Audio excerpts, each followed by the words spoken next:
हिमाचल विधानसभा के मानसून सत्र का छठा दिन है और आज स्पीकर, सरकार और विपक्ष के बीच गतिरोध खत्म हो गया। सदन में सीएम सुक्खू ने कहा कि हम हर तरह की चर्चाओं के लिए तैयार हैं। सदन में स्पीकर कुलदीप पठानिया भी बोले। उन्होंने कहा, मैं सदन में पूरी तरह न्यूट्रल हूं। बिक्रम सिंह और मुकेश अग्निहोत्री के बीच नोकझोंक हुई। बड़सर पेयजल योजना को लेकर आमने सामने दिखे बिक्रम सिंह और मुकेश अग्निहोत्री। वहीं सीएम ने शराब ठेकों की नीलामी पर भी स्टेटमेंट दिया।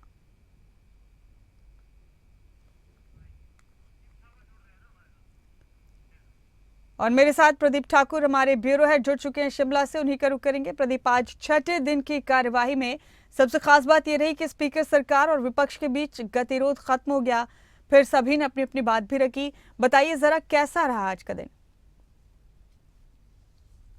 बिल्कुल, देखिए, मानसून सत्र का आज छठा दिन है और आज अगर सदन की तो जो एक गतिरोध सरकार और विरोध चल रहा था वो आज खत्म हो गया है, टूट गया है। खासतौर पर अगर स्पीकर और विपक्ष के बीच की बात की जाए, क्योंकि ये पहले दिन से ही एक तरह का मनमुटाव, एक तरह का गतिरोध जैसी स्थिति देखने को मिल रही थी। और उसमें भी जब सर्वदलीय बैठक हुई थी, उस दौरान भी विपक्ष उस बैठक में हिस्सा नहीं लेने आया था और उस दौरान भी नेता प्रतिपक्ष ने उनके उन पुराने बयानों का जिक्र उस वक्त किया था। और सदन के भीतर भी हमने देखा कि जब विश्वास प्रस्ताव तक लाने की नौबत जो है वो आन पड़ी थी, राज्यपाल को ज्ञापन बाकायदा दिया गया था विपक्ष की तरफ से।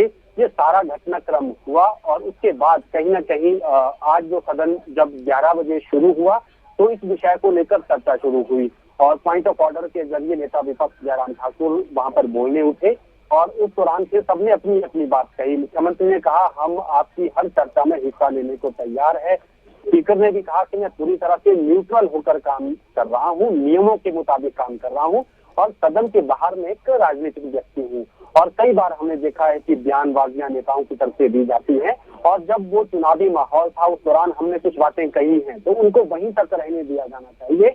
वो बातें ऐसी नहीं है कि सदन के भीतर हों और सदन के भीतर हमने किसी भी प्रकार की कोई गलत टिप्पणी नहीं की, चाहे वो विधायकों के बारे में हो या विपक्ष के बारे में हो। जो कुछ भी हमने कहा तो सदन के बाहर कहा है। उसमें नेता प्रतिपक्ष ने भी कहा कि हम अपनी बात कहना चाहते थे, हमने नियमों के तहत ही नोटिस दिए। हालांकि स्पीकर ने भी आज दोबारा से दोहराया कि जो आपका नोटिस था विश्वास प्रस्ताव का, उसके लिए नियम है बाकायदा। 14 दिन पहले आपको नोटिस देना होता है, फिर आपको हाउस के दौरान ही ये लिस्ट ऑफ बिजनेस में आता है, फिर उसके ऊपर चर्चा शुरू हो सकती थी। लेकिन उसमें नियमों के तहत ये सारी चीजें नहीं हुई है, इसलिए मैंने इस जो नोटिस था उसको रिजेक्ट किया है। तो ये सारी बातें हुई लगभग 50 मिनट तक। जो प्रश्नकाल का 50 मिनट है उसमें इसी विषय पर एक दूसरे की को लेकर बातें होती रही, लेकिन अंत में जो एक तरह से गतिरोध की बरसी वो की गई और फिर सुचारू रूप से प्रश्नकाल आज चला है। हालांकि 10 मिनट ही प्रश्नकाल चल पाया और उसके बाद जब 12 बजे का समय हुआ प्रश्नकाल के बाद का, तो कुछ जो पॉइंट ऑफ ऑर्डर अपने अपने विधायकों की तरफ से अपने अपने क्षेत्र के उसमें रखे गए और इस दौरान मुख्यमंत्री की तरफ से भी 2 महत्वपूर्ण वक्तव्य सदन में दिए गए हैं। एक तो जो अभी लंच ब्रेक होने से पहले जो वक्तव्य दिया गया उसमें मुख्यमंत्री ने यह कहा कि बीजेपी ने हिमाचल में जो शराब के ठेकों की नीलामी हुई है उसको घोटाले का नाम दिया है, जबकि वास्तविकता ऐसी नहीं है। हमने रेवेन्यू जनरेट किया है इन नीलामियों के जरिए और गलत आरोप यहाँ पर लगाए गए हैं, बिना जो स्टडी किए इन आरोपों को लगाया गया है। इस पर मुख्यमंत्री ने स्टेटमेंट दी। हालांकि रणधीर शर्मा जो बीजेपी विधायक, उन्होंने साफ तौर पर कहा कि आपको न्यायिक जांच करनी चाहिए। इसके साथ साथ जो ड्रोन से सर्विलांस का एक विषय चल रहा था नेता प्रतिपक्ष के घर का, उसको लेकर भी स्टेटमेंट मुख्यमंत्री ने सदन में दी है और उन्होंने कहा कि ये केवल शिमला में जो पानी की स्कीमों को लेकर